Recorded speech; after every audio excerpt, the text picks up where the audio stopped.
Now the difference between the primary and the secondary cell. The first chemical reaction in primary cell is irreversible. Alright. In secondary cell, chemical reaction is reversible. The chemical reactions are reversible in case of secondary, and in case of primary they are irreversible.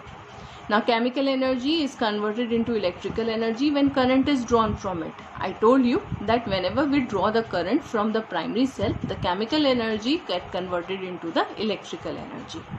In secondary cell, before using the secondary cell, we have to charge them. Fine. Like before using your mobile batteries, we have to charge them. We are charging them means we are converting the electrical energy into chemical energy. And when we are drawing, we are using the mobile batteries, it means we are drawing current from them. Then the chemical energy which is stored inside them get converted into the electrical energy. So there are, one is charging and one other one is discharging. During charging, the electrical energy get converted into chemical energy, and during discharging, the chemical energy get converted into electrical energy. It cannot be recharged. The primary cells cannot be recharged because they depend on irreversible chemical reactions. Whereas secondary cells can be recharged because they depend on the reversibility of the chemical reaction. The chemical reactions which are taking place inside the cell are reversible. Its internal resistance is high. Now this is very important point. Do remember that the internal resistance of primary cell is very high. If the resistance is high, then the current which it provides will be weak because they both are inversely proportional. If one is high, then another one will be low automatically. Is this clear? So its internal resistance is high. In primary cell, the internal resistance is high, thus it is capable of giving only weak currents, not strong currents. Whereas secondary cell, its internal resistance is low. Internal resistance low, it means it will provide high currents. Fine. Now it is light and cheap. Primary cells are light and cheap, and they are heavy and costly. The secondary cell is usually heavy and costly. Examples you can learn: simple voltaic cell like Lange's cell, and examples of this is lead accumulator, nickel ferrous accumulator, etc. So the question can be asked in any way: the advantages of primary cell, disadvantages of primary cell, advantages of secondary cell, disadvantages of secondary cell, the difference between the two, or it can be anything can be asked. So you have to learn all the things. Now next topic is current. Current is defined as the rate of flow of charge across a cross section normal to the direction of flow of current. So what is current? It is the rate of flow of charge. Means whenever the charge flow from one part of a conductor to another part, fine, then there is the flow of current. Fine. So if we try to understand it, suppose this is a conductor. I am drawing this a conductor. Now in a conductor, the charge carrier is electron. So which particle carry the current? Electron. Electron is the charge carrier. It moves. The electrons are free to move inside the conductor and they move from one part to another. Fine. If suppose this conductor has n number of electrons. How many electrons are there? There are n number of electrons. And charge on one electron is E. E is the charge on one electron. You know, one electron has how much of charge? It is equal to 1.6 into 10 to the power minus 19 coulomb. The short form of coulomb is C. Fine. We have studied this in the SI units, the first chapter. Fine. Okay. Now, the definition of current says that current is the rate of flow of charge. Rate of flow of charge means that we have to divide charge by time.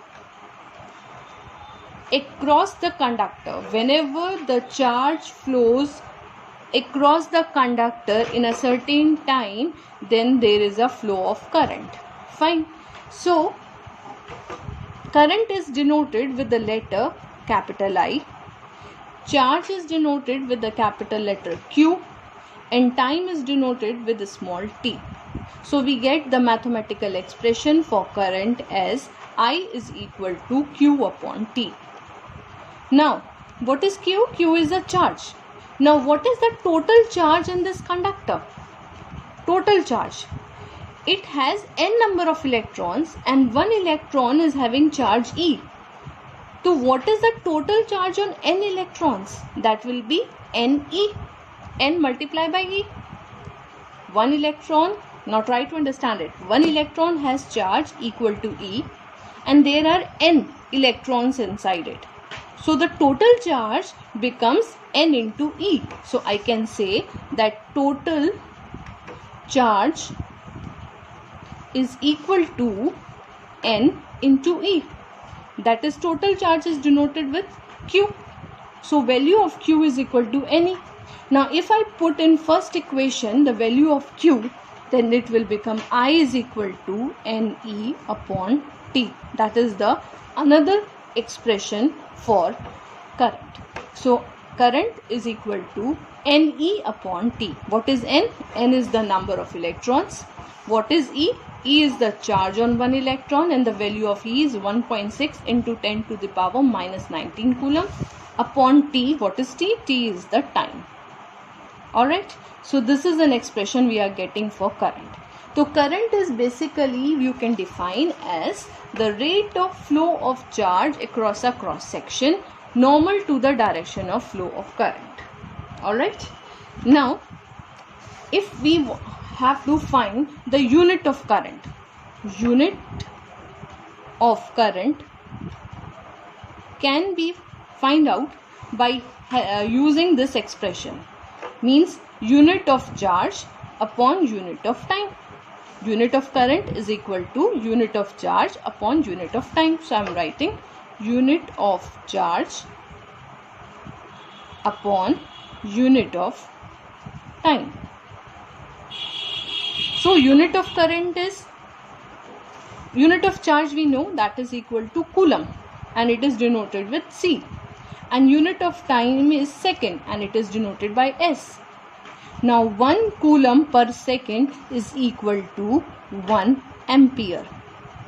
Unit of current is ampere and 1 ampere is equal to 1 coulomb per second. I can write it as 1 coulomb per second.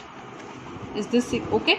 So unit of SI unit of current is ampere and 1 ampere is equal to 1 coulomb per second. Fine. Now the definition of 1 ampere. The definition of 1 ampere is, you can see in the book, the SI you can see here. It is the SI unit of current is coulomb per second, which is called ampere. It is denoted by the symbol A. Thus 1 ampere is equal to 1 coulomb upon 1 second. Now 1 ampere can be defined if the rate of flow of charge is 1 coulomb per second. Means if 1 coulomb of charge is flowing for 1 second, the current is said to be 1 ampere. When 1 coulomb charge is flowing for 1 second, then the current is said to be 1 ampere. Alright. Now there are another units which are smaller units of current, that is milliampere and microampere. 1 milliampere is equal to 10 to the power minus 3 ampere and 1 microampere, micro means 10 to the raised to the power minus 6 ampere.